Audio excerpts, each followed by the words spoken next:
Une femme de 30 ans sans enfant ne se vante pas.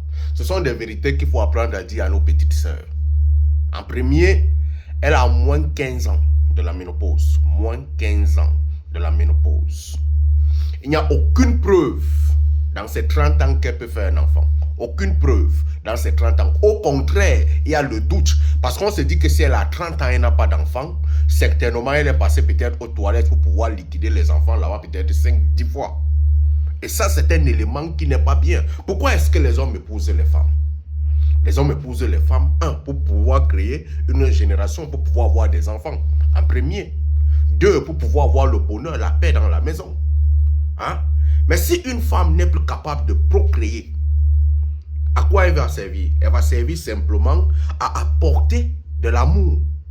Elle va servir simplement à apporter de l'amour. Elle va servir simplement à être une ménagère dans une maison. Et ça, c'est un problème. La richesse de la femme ne sert à rien devant un homme.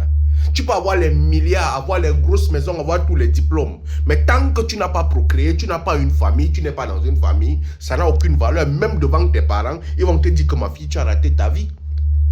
Il faut apprendre à dire ces vérités à nos sœurs pour qu'elles se rendent compte. Parce qu'une fois que les filles aujourd'hui, elles sortent, elles commencent à faire l'école, elles veulent pousser l'école jusqu'à un niveau de dimension, peut-être atteindre le doctorat. Elles vont atteindre le doctorat.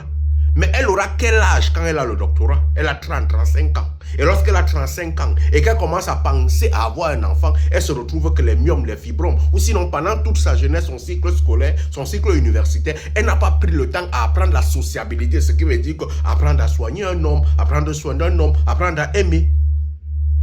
Quand elle se retrouve à cet âge-là, 30 ans, les qui vont venir la récupérer, le pourcentage est élevé, ce sont des hommes qui ont raté leur vie, qui ont raté leur jeunesse. Ils sont déjà des hommes de 50 ans. Pourquoi ils vont venir la récupérer? Tout simplement parce qu'ils essayent à un certain niveau de pouvoir rattraper le temps.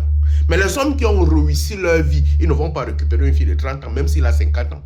Pourquoi il ne récupère pas? Il va préférer aller prendre une fille de 25 ans, une fille de 18 ans derrière. Il a l'opportunité parce que la fille est majeure. Ça ne regarde pas, c'est son argent qui part. Un homme qui a l'argent, qui a le pouvoir financier, ne cherche pas une fille qui est à risque. Parce qu'une fille de 30 ans sans enfant est une fille à risque. Mais lorsqu'on prend une fille de 30 ans avec un enfant, on a au moins l'assurance et la garantie qu'elle peut procréer.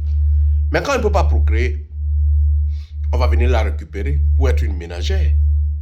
Elle va être là, non bébé, pour un vieux qui a déjà son âge là, elle vient là pour pouvoir assurer ceci, assurer cela. Non.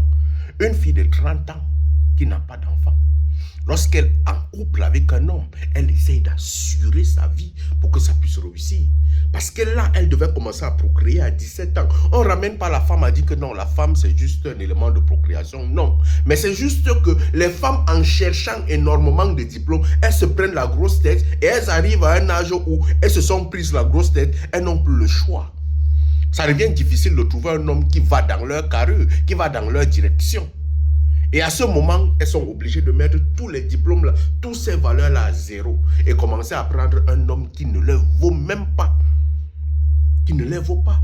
Mes chères sœurs, gérez votre vie sociale, votre vie scolaire en même temps. Concentrez-vous sur les deux en même temps.